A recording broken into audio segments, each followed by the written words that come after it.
বলছেন, আসসালামু আলাইকুম শেখ। ওয়ালাইকুম সালামতুল্লাহ। কোনো নিঃসন্তান দম্পতি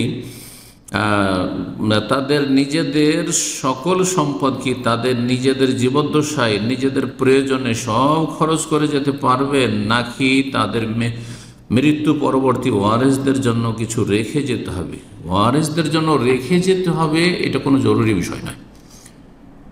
আপনার ধন সম্পদ আছে আর সেই ধন সম্পদ খরচ করার প্রয়োজন আছে, তাহলে অবশ্যই খরচ করতে পারবেন। এমনকি পুরো ধরেন চিকিৎসার প্রয়োজন রয়েছে, খাওয়া দাওয়া করে বাড়িঘর তৈরি করলেন, যতটা প্রয়োজন ততটা, তার বেশি করলেই কিন্তু তার নাম হচ্ছে ইসরাফ বা তাবযির, অপচয়, অপব্যয়। আর অপব্যয় করা হচ্ছে গুনহার কাজ এবং শয়তানের ভাইয়ের কাজ। আল্লাহ অপচয়কারীদেরকে ভালোবাসেন না। ওয়ালা তুসরিফু ইন্নাল্লাহ লা ইউহিব্বুল মুসরিফিন। তোমরা ইসরাফ অপচয় করিও না, কারণ অপচয়কারীদেরকে আল্লাহ পছন্দ করেন না, ঘৃণা করেন। এইরকম ওয়ালা তুবাজ্জির তাবযীরা, তোমরা অপচয় অপব্যয় করিও না। ইন্নাল মুবাজ্জিরিনা কানু ইখওয়ানাশ শায়াতিন, যারা অপচয় অপব্যয়কারী তারা শয়তানের ভাই। শয়তানের ভাই কখনো ভালো মানুষ হতে পারে না। মুমিন কখনো এটা মেনে নেবে না যে সে শয়তানের ভাই হবে, বন্ধু হবে।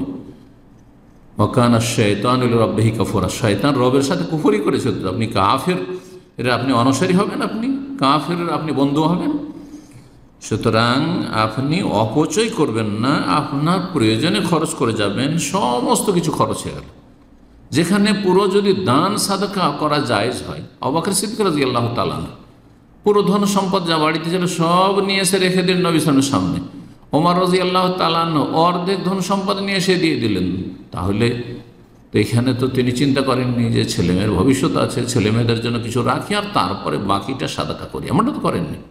সুতরাং মানুষ সুস্থ অবস্থায়, কোনো খারাপ উদ্দেশ্য না যে আমার ছেলে মেয়েদেরকে বঞ্চিত করব, একেবারে শেষ অবস্থায় ইন্তেকাল পূর্ব মুহূর্তে আর অসন্তুষ্ট হয়ে রয়েছে ছেলে মেয়েদের ওপর, পরিবারের ওপর, আর সেই জন্য সে দান করে দিচ্ছে পুরো, তখন সেটা জায়েজ নয়, আপত্তিকর।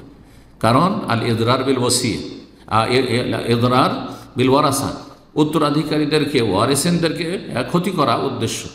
কিন্তু এমন কোনো উদ্দেশ্য নেই। আপনার প্রয়োজন আছে চিকিৎসার, সব টাকা পয়সা খরচের, জমি জায়গা সব বিক্রি করে শেষ করে দিন, কোনো অসুবিধা নেই।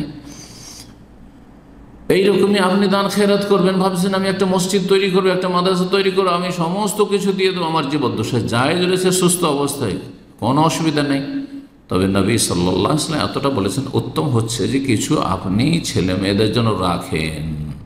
নবী সাদ বিন আবি ওয়াক্কাস রাদিয়াল্লাহু তাআলা আনহু যখন বলেছিলেন যে আমি বেশি বেশি ওসিয়ত করতে চাই, লম্বা হাদিস, তখন নবী সাল্লাল্লাহু বলেছিলেন যে আনতাজারা ওয়ারাসাতাকা আগনিয়া, তোমার উত্তরাধিকারী, তোমার ওয়ারিসিনদেরকে, তোমার ছেলে মেয়েদেরকে, ছেলে ছিল না তার মেয়েরা ছিল, তাদেরকে যদি একটু সচ্ছল রেখে যাও দুনিয়া থেকে, খায়রুন মিন আনতাজারাহুম আলাতান ইয়াতাকাফাফুনান নাস, এর চাইতে ভালো যে তাদেরকে তুমি অভাবী করে, গরিব দুঃখী করে রেখে চলে যাবে, অসহায় করে, আর ইয়াতাকাফাফুন নাস, আর লোকের দ্বারস্থ হবে, হাত লম্বা করবে, মানুষের সামনে ভিক্ষা করবে, এটা ভালো নয়।